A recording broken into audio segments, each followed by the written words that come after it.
नमस्कार दोस्तों, स्वागत है आपका एक बार फिर से रावत सिंधी क्लासेस में।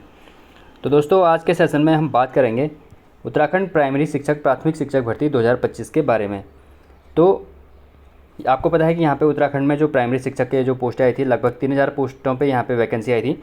तो इसमें जो अंतिम पद बच गए थे, तो अब 5 या 6 काउंसलिंग के बाद इसमें लगभग जो अब पद बचे हैं, ये लगभग 540 से भी ज़्यादा पद यहाँ पे क्या हैं, बचे हुए हैं और इन्हीं पे ये वैकेंसी आई है। और इस वैकेंसी में अब ये देखना होगा कि जो एनआईओएस से जो डीएलएड वाले अभ्यर्थी हैं, जिन्होंने एनआईओएस से डीएलएड किया है, वो लोग इस भर्ती में शामिल होंगे या नहीं होंगे, ये सब जानेंगे इस वीडियो के माध्यम से। और क्या रहेगी इस भर्ती की पूरी प्रक्रिया, क्या फॉर्म दोबारा ओपन होंगे या फिर मेरिट कैसे बनेगी, सारी इन्फॉर्मेशन देखेंगे इस वीडियो के माध्यम से। तो वीडियो को अंत तक जरूर देखें ताकि आपको पूरी इन्फॉर्मेशन डिटेल में मिल सके, ठीक है। और साथ ही हम इसमें रिक्तियों की बात भी करेंगे और यूपी डीएलएड वालों की भी बात करेंगे कि जो यूपी डीएलएड से जिन्होंने यूपी डीएलएड किया है उनको मान्यता मिली है या फिर नहीं मिली है, क्योंकि उनकी जो नियुक्ति थी उन पर रोक लगाई गई थी सरकार के द्वारा। तो क्या थे उसके कारण, तो चलिए शुरू करते हैं। तो दोस्तों, यहाँ पे जो उत्तराखंड में प्रारंभिक शिक्षा निदेशक हैं उत्तराखंड के, उनके द्वारा समस्त जिला शिक्षा अधिकारी प्रारंभिक शिक्षा उत्तराखंड वालों के लिए पत्र लिखा गया है। और उसमें जो कहा गया है, उसमें जो डीएलएड की जो वैकेंसी है या उसकी प्राइमरी शिक्षक की जो वैकेंसी है जिसके लिए डीएलएड अनिवार्य योग्यता है, उसके लिए उसके संबंध में पत्र जारी किया गया है। और उसके यही कहा गया है कि इस प्रक्रिया को, इस भर्ती को जल्दी से जल्दी शुरू किया जाए, ठीक है। तो ये पत्र जो इन्होंने जारी किया है, ये 9 मई 2025 को जारी किया गया है। इसमें क्या लिखा गया है डिटेल में देखते हैं। तो जो इसका विषय है, यहाँ पे जो सब्जेक्ट है, इससे साफ साफ पता चल रहा है कि जनपद स्तर पर गतिमान भर्ती जून 2024 में जो पिछले साल आई थी ये वैकेंसी, ठीक है। इसके जो फॉर्म ओपन हुए थे, हालांकि ये जो वैकेंसी है ये 2021 की है, ठीक है। जून 2024 एवं माननीय सर्वोच्च न्यायालय द्वारा स्थानांतरण याचिका 4243/2025 में दिनांक 5 मार्च 2025 को पारित निर्णयादेश के संबंध में, तो इस संबंध में ये पत्र जारी किया गया है, ठीक है। तो इसमें कहा गया है कि महोदय, उपर्युक्त विषय शासनादेश संख्या इतने के अनुसार दिनांक 29 मई 2024 द्वारा प्राप्त अनुमति के क्रम में समस्त जनपदों में सहायक अध्यापक यानी कि प्राथमिक के 2906 रिक्त पदों पर पूर्ति हेतु विज्ञप्ति निर्गत कराते हुए चयन नियुक्तियों की कार्रवाई प्रारंभ कराई गई, ठीक है। 2906 जो पद थे, इन पे क्या किया गया था, 29 मई 2024 को क्या किया था, इस पर विज्ञापन निकाला गया था और इस पर फॉर्म जो था वो ओपन किए गए थे। उसके बाद जो फॉर्म ओपन किए गए थे, उसके 5वें चरण में 4 चरण इस भर्ती के पूर्ण हो गए थे। और 4 चरण पूर्ण होने के बाद भी इसमें लगभग क्या हो गई थी, 700 के आसपास इसमें सीटें खाली रह गई थी। और जो अब हमें देखने के लिए कितनी मिल रही हैं, 544 के आसपास सीटें खाली इसमें देखने के लिए मिल रही हैं।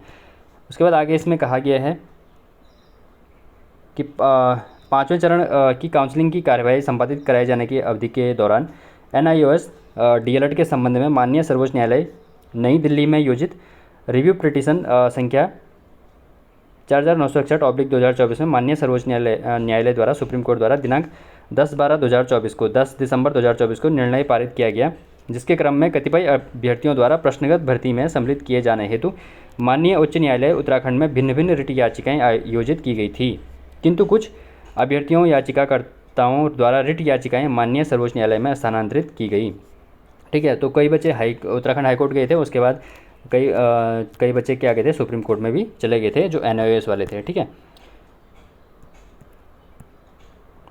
उसके बाद माननीय सर्वोच्च न्यायालय द्वारा स्थानांतरण याचिका ट्रांसफर जो पिटीशन होती है 4243/2025 में दिनांक 5 मार्च 2025 को अंतिम निर्णय पारित किया गया। तो जो सुप्रीम कोर्ट का जो अंतिम निर्णय आया वो कब आया, 5 मार्च 2025 को, ठीक है।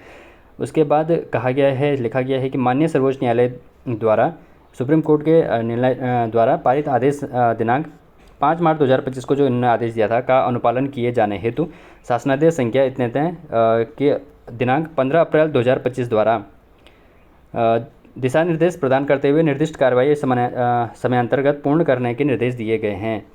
तो सुप्रीम कोर्ट ने भी कहा है कि ये जो भर्ती प्रक्रिया है जल्दी से जल्दी पूर्ण की जाए। शासन द्वारा दिए गए निर्देशों के उपरांत अब तक संपन्न की गई वर्चुअल एवं समीक्षा बैठकों के में आपको तदनुसार कार्रवाई करने हेतु निर्देशित किया जाता है। अतः शासनादेश संख्या दिनांक 15 अप्रैल 2025 को संलग्न करते हुए निर्देशित किया जाता है कि शासनादेश में प्रदत्त निर्देशानुसार कार्रवाई पूर्ण किए जाने हेतु पात्रता सूची का प्रख्यापन विभाग की पोर्टल पर दिनांक 13/5/2025 तक अनिवार्यतः अपलोड करना सुनिश्चित करें। तो 13 मई 2025 तक क्या करना है, इन्होंने पात्रता सूची का अपलोड करना है विभागीय वेबसाइट पे, और साथ ही साथ जो रिक्तियाँ हैं ये भी यहाँ पे क्या करनी है, इन्होंने अपलोड करनी है। तो ये रिक्तियाँ, जितनी भी रिक्तियाँ हैं ये अपलोड हो चुकी हैं और डिस्ट्रिक्ट वाइज अपलोड की गई हैं। तो ये भी इस रिक्तियाँ देखेंगे हम, इसके बाद हम रिक्तियाँ देखेंगे किस डिस्ट्रिक्ट में कितनी रिक्तियाँ वैकेंसी यहाँ पे वैकेंट सीटें खाली हैं। ठीक है, उसके बाद कह रहे हैं कि साथ ही नियुक्ति की कार्रवाई को संपादित करने हेतु जो पात्रता सूची है की समीक्षा के लिए 13 मई 2025 को 4:30 बजे 13 मई 2025 को यहाँ पे शाम को 4 बजे यहाँ पे प्रारंभिक शिक्षा की अध्यक्षता में वीडियो कॉन्फ्रेंसिंग में यहाँ पे एक मीटिंग रखी गई है।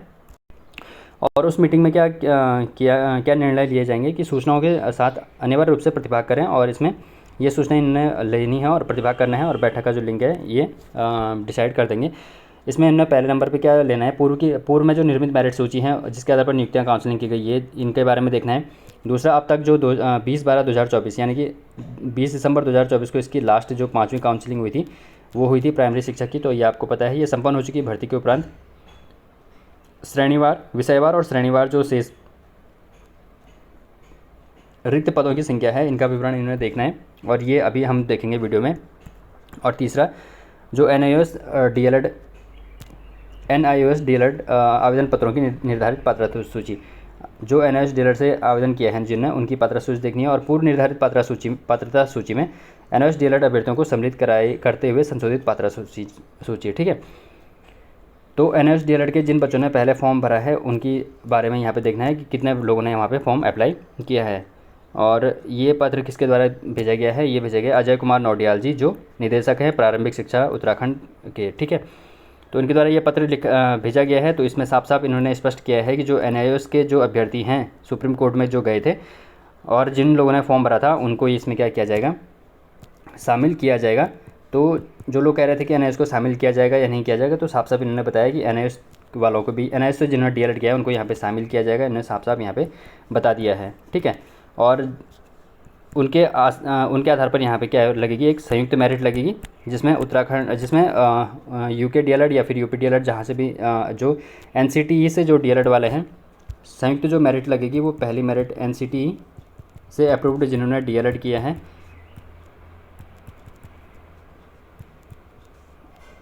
उनकी, और प्लस जो NIOS से DLED वाले हैं उनकी मेरिट यहाँ पे लगेगी। तो संयुक्त मेरिट लगेगी, और बहुत जल्दी वो मेरिट हमें देखने के लिए मिलेगी। जब भी मेरिट लगेगी, इसकी मेरिट जब भी लगेगी, तो वीडियो के माध्यम से सबसे पहले आपको बता दिया जाएगा। और अगर आपका उसमें नाम है तो आपको उसमें टाइप के लिए चले जाना है। और अगर इसका फॉर्म रीओपन होता है आज की बैठक में, जो 13 मई 2025 को आज बैठक है, तो इस बैठक में अगर निर्णय लिया जाएगा इसके फॉर्म अगर रीओपन अगर फॉर्म होते हैं इसके, तो वो भी आपको वीडियो के माध्यम से बता दिया जाएगा। तो आप चैनल को सब्सक्राइब ज़रूर करें ताकि ये इन्फॉर्मेशन आपको मिल सके। इसके बाद आज के न्यूज़पेपर की कटिंग देखते हैं। तो आज के हिंदुस्तान के पेपर में यही प्रकाशित किया गया है कि बेसिक शिक्षक की भर्ती का जो अंतिम चरण है वो शुरू होगा। अंतिम चरण यानी कि 5 काउंसलिंग हो गई, तो अब लगभग 544 सीटें जो बची हैं, इनका जो चरण होगा वो क्या होगा, जल्दी से जल्दी काउंसलिंग किया जाएगा। और उसका हमने जो प्रारंभिक शिक्षा निदेशक अजय नौडियाल जी के द्वारा जो पत्र लिखा गया वो हमने पूरा देख लिया है ऑफिशियली। वो पत्र जो है ऑफिशियली पत्र है। ठीक है, और इस कटिंग में देखते हैं कि इसमें भी ये लिखा गया है कि जो उत्तराखंड की जो बेसिक शिक्षकों के रिक्त पदों पर सरकारी DLED और NIOS DLED की संयुक्त मेरिट से भर्ती की जाएगी। सबसे पहली लाइन यही लिखी गई है इसमें। तो NIOS वाले DLED भी क्या हो गए, इसमें शामिल कर दिए गए हैं। तो बेसिक शिक्षा निदेशक अजय कुमार नौडियाल ने सभी DO बेसिक से मंगलवार शाम तक मेरिट लिस्ट मुहैया कराने के निर्देश दिए हैं। तो मेरिट लिस्ट मुहैया कराने के लिए यानी कि जो रिक्तियाँ हैं ये किस डिपार्टमेंट में, किस विभाग में कितनी रिक्तियाँ हैं, किस जनपद में कितनी रिक्तियाँ हैं। बेसिक शिक्षकों के जो 2906 पद थे, प्राइमरी शिक्षक के 2906 पदों पर 1.5 साल से भर्ती जारी में अब तक केवल 2362 पद ही भर पाए हैं। तो ये आपको पता है कि 2906 पद थे, यानी कि 3000 के आसपास लगभग पद थे, और इसमें 5 काउंसलिंग हो गई है और 5 काउंसलिंग के बाद 3200 पद भरे गए हैं। और अब जो पद बचे हैं वो लगभग 544 के आसपास जो पद हैं वो यहाँ पे रिजर्व हैं, और ये पद बचे हुए हैं। इन्हीं पदों पे ये वैकेंसी होगी ये संपन्न की जाएगी। बाकी बाकी जो अभी पद हैं वो अभी रिक्त हैं। एक वरिष्ठ अधिकारी ने बताया कि सुप्रीम कोर्ट ने NIOS DLED को भी बेसिक शिक्षक भर्ती में शामिल करने को कहा है, वो हमने भी देखा है उसमें। इसके आधार पर सरकार ने 15 अप्रैल को सहमति देते हुए ज्वाइंट मेरिट 15 अप्रैल को सरकार ने इस पर वो कर दिया, शासनादेश भी जारी कर दिया, जो अभी हमने देखा। ज्वाइंट मेरिट से नियुक्तियां करने के आदेश दिए गए हैं। ज्वाइंट मेरिट बनेगी इसमें, वो हमने पहले देख लिया। वर्तमान में भर्ती केवल उन्हीं NIOS DLED अभ्यर्थियों को लिया जाएगा जिनने भर्ती के लिए पहले से आवेदन किया है। ये देखने वाली बात होगी कि उनको लिया जाएगा जिनने पहले आवेदन किया है, और जिन्होंने नहीं किया है, अगर आज की बैठक में उनके लिए दोबारा फॉर्म्स रीओपन होते हैं, अगर आज की बैठक में जो निर्णय लिया जाएगा उसमें अगर फॉर्म रीओपन होते हैं तो आपको वीडियो के माध्यम से बता दिया जाएगा। ठीक है, जिन्होंने भर्ती के लिए पहले से आवेदन किया है। सूत्रों के अनुसार शिक्षा विभाग को 5 जून तक नियुक्तियां प्रक्रिया पूरी करनी है, और जो आपको नियुक्ति प्रक्रिया है इन्होंने कब तक करनी है, 5 जून तक ये रिक्ति प्रक्रिया पूर्ण करनी है, भर्ती प्रक्रिया, और 5 जून तक ही आपकी जो ज्वाइनिंग है वो 5 जून के आसपास आपकी ज्वाइनिंग रह जाएगी, यानी कि जून के महीने में आपको क्या मिल जाएगी, नियुक्तियाँ मिल जाएगी। तो बहुत जल्दी इस पर काम होने वाला है, और जो भी आज की बैठक में जो भी निर्णय लिया जाएगा, आज की मीटिंग बहुत इंपॉर्टेंट है, जो आज की मीटिंग में निर्णय लिया जाएगा उसके बिहाफ पे देखा जाएगा आगे कि फॉर्म रीओपन होते हैं या फिर उसमें क्या निर्णय लिया जाता है। इसके बाद हम देखते हैं रिक्तियों की संख्या, रिक्ति कितनी है, किस डिस्ट्रिक्ट में कितनी रिक्तियां हैं, वो भी विभागीय वेबसाइट पे देखेंगे, ऑफिशियल वेबसाइट पे देखते हैं।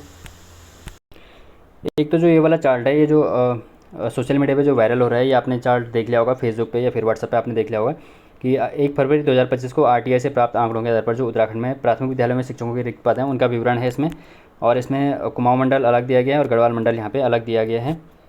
ठीक है, तो ये आप लोगों ने देख ही लिया होगा इसका योग, और यहाँ पे 3 कॉलम बनाए गए थे। वर्तमान शिक्षकों के रिक्त पद 31 मार्च 2025 को जो शिक्षक प्राइमरी के रिटायरमेंट हुए हैं उनका, और जो योग है यहाँ पे वो यहाँ पे दिखाए गए हैं। ठीक है, तो गढ़वाल कुमाऊं मंडल का ये है और गढ़वाल मंडल का ये है। तो योग की बात करें, वर्तमान शिक्षक जो रिक्त पद हैं वो 2753 पद हैं रिक्त, और जो 31 मार्च को आपको पता है कि 300 प्राइमरी शिक्षक यहाँ पे क्या हो गए थे, रिटायरमेंट हुए थे। 300 प्राइमरी शिक्षक रिटायरमेंट हुए थे, तो 321 शिक्षक जो रिटायरमेंट हुए थे 31 मार्च 2025 को, तो वो भी इसमें ऐड करके देखेंगे। तो जो कुल अभी तक, यानी कि जब तक ये वीडियो बन रही है अभी तक जो कुल पद हैं खाली उत्तराखंड में प्राइमरी शिक्षक के, वो कितने हैं, 3074 पद क्या हैं, रिक्त हैं। अब इसको हम देखते हैं ऑफिशियल वेबसाइट पे। तो ये ऑफिशियल वेबसाइट पे अपलोड कर दिया गया है रिक्ति को, और इसमें अलग अलग कॉलम के हिसाब से हम देखेंगे। जैसे इसमें साफ साफ लिखा है, विद्यालय का नाम लिखा है यहाँ पे विकासखंड, और श्रेणी भी लिखी है सुगम में के दुर्गम में। उसके बाद विद्यालय का प्रकार राज्य योजना का है, ये फिर समग्र शिक्षा का है। उसके बाद छात्र संख्या भी आप यहाँ पे देख सकते हो कितने छात्र यहाँ पे पढ़ते हैं, और उसके बाद जो रिक्त पद हैं वो यहाँ पे दर्शाए गए हैं, प्रारंभिक अध्यापक और सहायक अध्यापक, और योग भी यहाँ पे बताया गया है। तो यहाँ पे जितने भी स्कूल हैं लगभग 2018 के बाद जितने भी स्कूल हैं प्राइमरी में, वहाँ पे हर प्राइमरी स्कूल में आपको एक ही शिक्षक मिलेगा, जबकि वहाँ पे कितने शिक्षक होने चाहिए, 2 शिक्षक होने चाहिए। हालांकि वो डिपेंड करता है किस पे, जो छात्र संख्या है उस पर डिपेंड करता है। फिर भी यहाँ पे हर स्कूल में आपको क्या मिलेगा, एक ही शिक्षक यहाँ पे प्राइमरी विद्यालय में देखने के लिए मिलेगा। तो ये रुद्रप्रयाग डिस्ट्रिक्ट की लिस्ट है, कैला जिला शिक्षा अधिकारी प्रारंभिक शिक्षा रुद्रप्रयाग के द्वारा ये लिस्ट जारी की गई है। और इसमें आप देख सकते हो कि जैसे पहले नंबर पर राजकीय प्राथमिक विद्यालय जखोली है, इसका विकासखंड जखोली श्रेणी दुर्गम में आता है, राज्य योजना का विद्यालय है, और छात्र संख्या जो है यहाँ पे 9 छात्र संख्या है, और यहाँ पे जो रिक्त पद है वो कितना है, 1 रिक्त पद है। सहायक अध्यापक तो है लेकिन प्राइमरी अध्यापक यहाँ पे नहीं है, और 1 पद यहाँ पे खाली है। तो बहुत लंबी लिस्ट है यहाँ पे, हर उसमें आप देखेंगे तो यहाँ पे 1 पद आपको क्या मिलेगा, रिक्त मिलेगा। ठीक है, कहीं पे सहायक अध्यापक है तो प्राइमरी अध्यापक नहीं है, और प्राइमरी है तो फिर सहायक अध्यापक नहीं है। तो हर विद्यालय में आपको 1 पद यहाँ पे क्या मिलेगा, जो वैकेंट है वो यहाँ पे आपको देखने के लिए मिलेगा। तो इसी तरह 13 डिस्ट्रिक्टों की 13 लिस्ट ऑफिशियल वेबसाइट पे अपलोडेड है, तो वो आप वहाँ से देख सकते हो, या फिर आप टेलीग्राम ग्रुप में अगर आप जुड़े हो तो आपको ये लिस्ट टेलीग्राम ग्रुप में भी देखने के लिए मिल जाएगी। तो आप यहाँ पे विद्यालय और उनके जो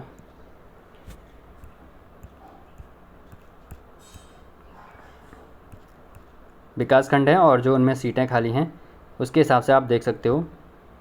जैसा अगर यहाँ पे एक विद्यालय की बात करेंगे तो राजकीय प्राइमरी विद्यालय हिलोरीधार यहाँ पे अगस्त ब्लॉक अगस्त में है, और दुर्गम की श्रेणी में ये विद्यालय आता है। राज्य योजना का विद्यालय है, यहाँ पे जो छात्रों की संख्या है वो 14 है, और जो शिक्षकों की रिक्त संख्या है वो 1 संख्या यहाँ पे रिक्त है। उसके बाद राजकीय प्राथमिक विद्यालय थप्पलदार ये भी अगस्त्यमुनि ब्लॉक में आता है और ये दुर्गम श्रेणी में है और यहाँ पे समग्र शिक्षा का विद्यालय है ये। और इसमें छात्रों की संख्या 14 है और जो शिक्षक रिक्त पद है वहाँ पे विद्यालय शिक्षकों की वो एक पद वहाँ पे क्या है, रिक्त है। ठीक है, तो ऐसे ही अलग अलग विद्यालय हैं यहाँ पे। एक विद्यालय यहाँ पे 57 पे दिखा, राजकीय प्राथमिक विद्यालय बाड़ावतल्ला, और ये भी ब्लॉक अगस्त्यमुनि में आता है, दुर्गम की श्रेणी में आता है। राज्य योजना का ये विद्यालय है और इसमें जो टोटल बच्चों की संख्या है वो 11 है और पदों की संख्या यहाँ पे भी एक रिक्त पद क्या है, यहाँ पे खाली है। राजकीय प्राथमिक विद्यालय के साथ साथ यहाँ पे आपको राजकीय उच्चतर प्राथमिक विद्यालय यानी कि जूनियर हाई स्कूल, राजकीय उच्चतर प्राथमिक विद्यालय की भी यहाँ पे लिस्ट जारी की गई है और यहाँ पे इनका भी बताया गया है कि यहाँ पे जो रिक्त पद हैं वो कितने वैकेंट हैं। ठीक है, और जो ये रिक्ति है आपको पता है ये वार्षिक स्थानांतरण वर्ष 2025-26 के आधार पर ये रिक्ति क्या है, मतलब सबसे लेटेस्ट रिक्ति ये जारी की गई है। जब तक ये वीडियो बन रही है तो ये रिक्तियाँ यहाँ पे सबसे लेटेस्ट यहाँ पे दिखाई गई हैं। यहाँ पे विद्यालय का नाम है राजकीय उच्चतर प्राथमिक विद्यालय जैसे चोपता है, संकुल का नाम है, संकुल का नाम आपको पता है, इसी संकुल में आपको BRP CRP का काम क्या रहता है, इन्हीं संकुल में रहता है। उसके बाद विद्यालय की श्रेणी है, यहाँ पे विद्यालय की श्रेणी दुर्गम है, सुरगम है। उसके बाद राज्य सेक्टर है, छात्र संख्या यहाँ पे बताई गई है। उसके बाद जो रिक्त पद हैं वो यहाँ पे बताए गए हैं और यहाँ पे भाषा का पद हो गया, सामान्य पद हो गया, विज्ञान का हो गया, प्रारंभ अध्यापक का हो गया और जो योग है वो यहाँ पे दिखाया गया है। तो यहाँ पे अलग अलग विद्यालयों में कहीं पे 1, कहीं पे 2, कहीं पे 3 पद के यहाँ पे क्या है, वैकेंट यहाँ पे देखने के लिए मिल रही है, लेकिन कहीं कहीं पे यहाँ पे पद क्या है, खाली, मतलब हर विद्यालय में आपको पद मिलेंगे। ठीक है, तो जैसे यहाँ पे एक विद्यालय की बात करेंगे तो राजकीय उच्चतर प्राथमिक विद्यालय सुमेरपुर में, संकुल इनका सुमेरपुर है, सुगम की श्रेणी में आता है और यहाँ पे 13 बच्चों की संख्या है और जो रिक्त पद है वो एक पद यहाँ पे खाली है। उसी तरीके से राजकीय उच्चतर प्राथमिक विद्यालय तिमली, राजकीय कन्या उच्चतर प्राथमिक विद्यालय कांडी दसुला, इसकी बात करेंगे तो यहाँ इनका जो स्कूल है ये सारी है और ये जो श्रेणी में आता है ये दुर्गम श्रेणी का विद्यालय है, राज्य योजना का ये विद्यालय है। यहाँ पे जो टोटल छात्रों की संख्या है वो 11 है और जो शिक्षकों की संख्या रिक्त है वो यहाँ पे एक शिक्षक की संख्या यहाँ पे खाली है। तो आपको यहाँ पे योग मिलेगा, तो हर विद्यालय में आपको क्या मिलेंगे, शिक्षकों के पद आपको खाली मिलेंगे। इसके तो ये थी दोस्तों ऑफिशियल वेबसाइट और पे जो लिस्ट जारी की गई वैकेंट की।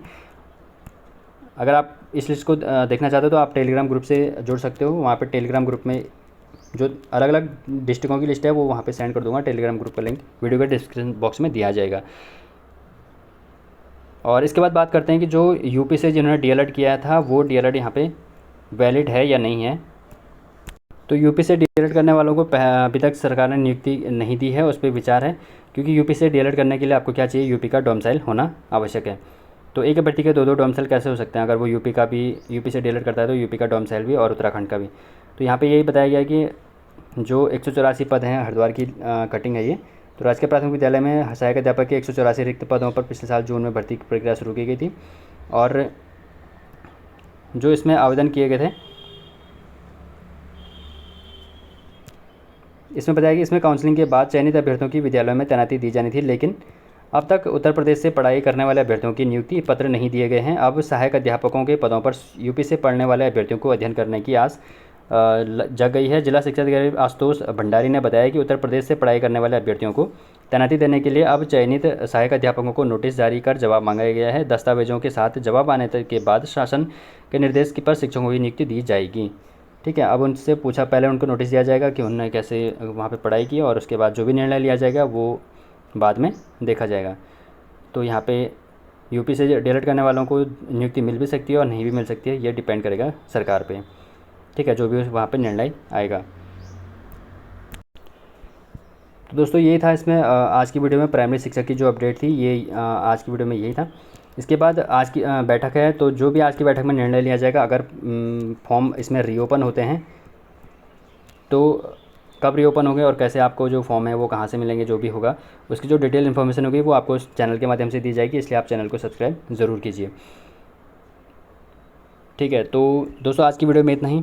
इसी तरह की जो अपडेटेड इन्फो होती है उसको पाने के लिए सबसे पहले चैनल को सब्सक्राइब कीजिए, वीडियो को लाइक कीजिए और ज़्यादा से ज़्यादा लोगों तक इस वीडियो को शेयर कीजिए ताकि और लोगों को भी पता इस इन्फॉर्मेशन के बारे में पता चल सके। इसके अलावा अगर आपको कोई भी डाउट है तो आप कमेंट सेक्शन में पूछ सकते हैं। तो मिलते हैं अगली वीडियो में, तब तक के लिए धन्यवाद।